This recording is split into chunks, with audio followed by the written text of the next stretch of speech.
shoutout po tayo sa PRCMO River Warriors, sa pamumuno po ni Sir Alan Rorañez po. Yan, mabuhay po kayo. Sila po yung nagme-maintain ng kalinisan po dito sa Estero de Magdalena. Kasi po kung wala po sila, ay hindi po magiging ganito yung itsura niya, ano. Dahil kung makikita po natin yung nakaraan po, grabe po yung dumi rito. Kaya maraming pong salamat sa mga River Warriors. Yan, ano, at kahit paano po ay may naglilinis po dito sa Estero de Magdalena. So wait, antay-antay na lamang po tayo, no, sa about sa ano po pag re-relocate ng mga naririto po mga nakatira dito po sa Estero, especially dito po sa kabilang side, ano. Kasi ito po yung nauna nila. So yung Manila Bay Task Force, yan po ay ang in charge po dyan sa mga i-relocate, no. Especially nandun po sa may bandang unahan. No, sabi po niya ano ng ating nakausap kanina, no, ay malapit na po sila ma-relocate. Yan, so enjoy po muna natin itong ginawang project po dito. So wish na rin po natin, ano, na sana po tuluyan ng ma-relocate sila. Kasi habang naririyan po sila ay hindi pa rin talaga maiwasang makapag-contribute sila ng dumi, basura dito po sa Estero de Magdalena. Saka especially, no, yung kanilang tubig, no, from banyo, from CL, ay dyan lamang din po ang bagsak.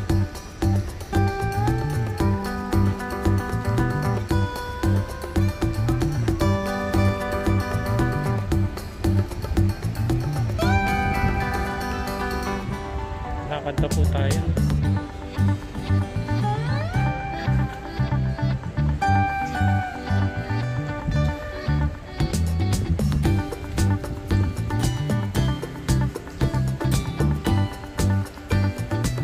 Kanina po naririto po si Assistant Secretary ng DNR na si Joanne Lagunda, at bumisita nga po siya kanina rito. Sayang nga lang po hindi po natin naabutan. Ganda ng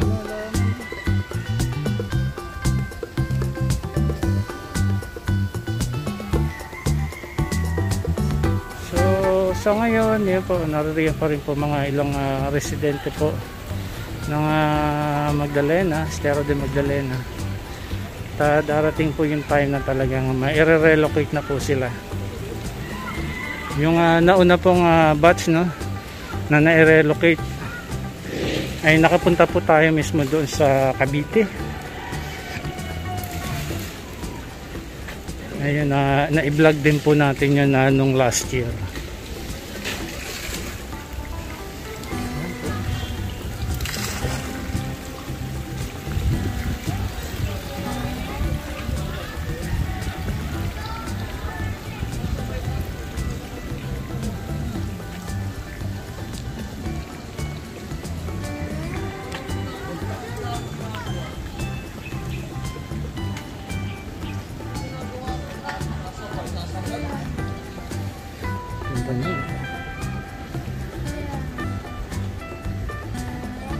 So more plants na po rito sa area na ito. Naalala ko lamang nung talagang ang hirap po pumasok dito dahil talagang masikip yung daanan, saka nakakatakot po, no? Ang dami po rito nakatira. Last year po yun, hanggang sa relocate na nga po sila sa Cavite.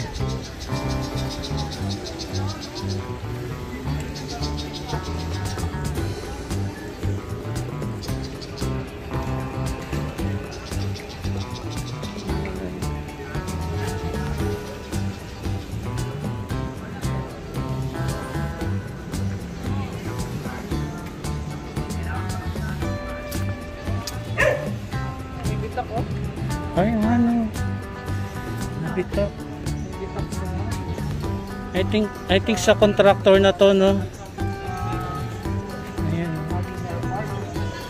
May bitak dito. I think sagutin na to ng contractor.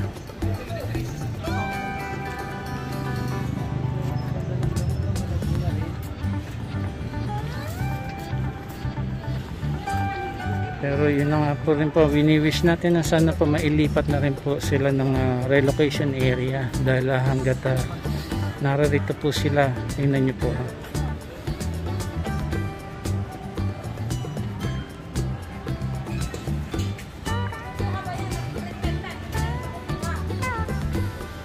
Although na agad-agad po ng mga river warriors, no, ay ganun pa rin po, maya't maya pa rin po talagang basura.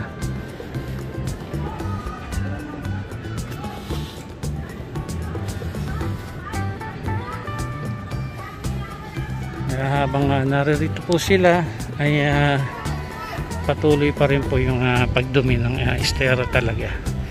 Yan po, wish po natin na mailagay na po sila sa maayos na kalalagayan.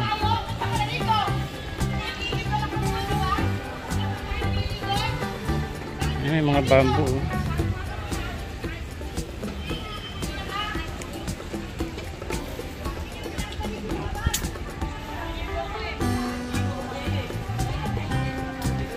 Sayang nga lang po, no, dahil nagka-pandemic, kundi lang alaman po nagka-pandemic sa atin.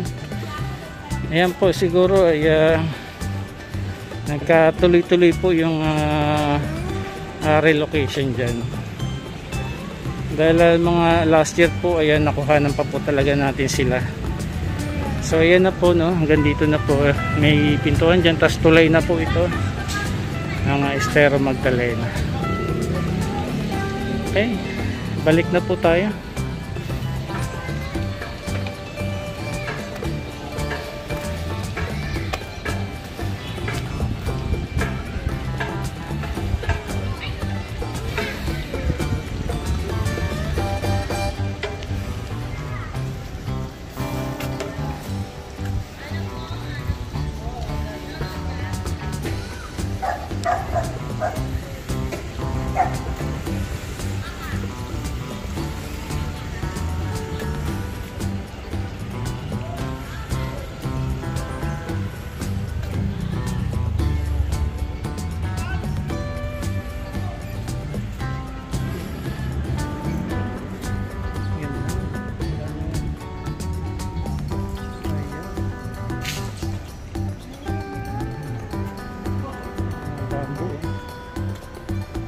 Ganda yung pagka ayan, dumami na yung mga bamboo dito. Mas sabi nga, no, mas malakas humigop ng tubig, especially kapag bagyo itong mga bamboo. Mas maraming bamboo, mas maganda. Grabe na po yung init. Ayan, at kahit paano po ay nakapag-update na naman po tayo dito sa Estero de Magdalena. And yun po, looking forward po tayo na sana nga po ay ma-relocate na po sila. Sa ganun po ay tuluyan ng malinis ang Estero de Magdalena.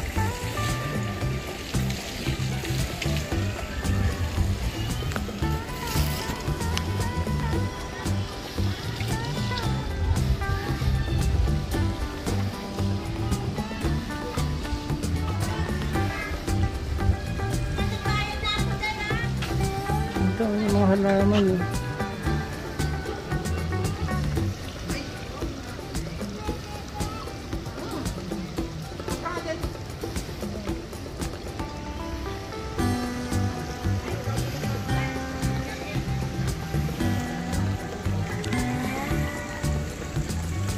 Nandito rin maraming bamboo plants.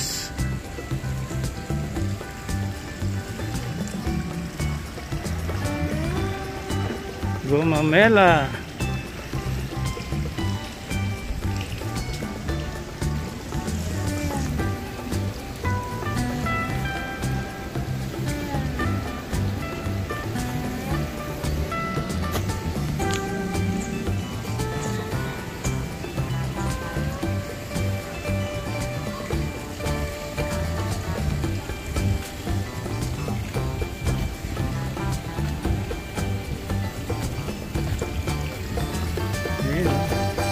Tatagas yung tubig. Sayang naman yung tubig. Sinisirit lang yan.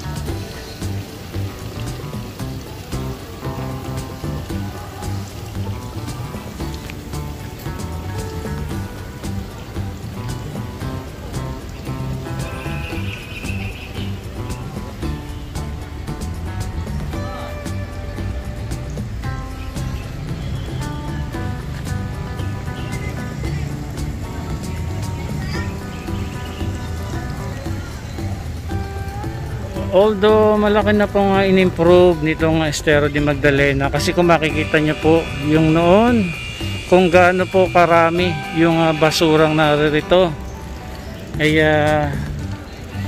makukumpare nyo po talaga sila, no? Ngayon po ay kukunti na po ito, although meron pa rin naman, at malaki pa rin po yung dapat ay improve dito sa Estero de Magdalena, no? Kahit yung kulay pa nga po maitim pa rin, no?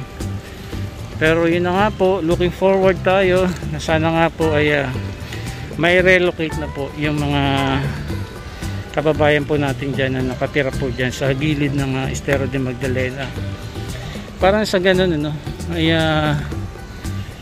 ma-resolbahan na rin kahit paano yung patuloy na pagdami po ng basura dito at pagdumi, no, nitong tubig po dito. Kahit ano pong ano kasi rito, yung treat na gagawin po dito, no, kahit lagyan pa to ng mga kung ano pong mga likido, no, na maaaring makapagpababa ng coliform level. Pero kung hanggat naririyan po yung mga nakatira dyan, kasi dyan din po bumabagsak yung mga tubig nila galing po sa banyo, ay patuloy pa rin po ang pagdumi ng Estero de Magdalena.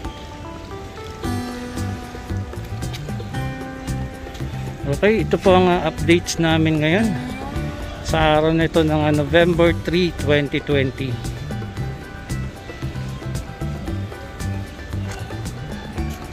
Ganda, no? Wow!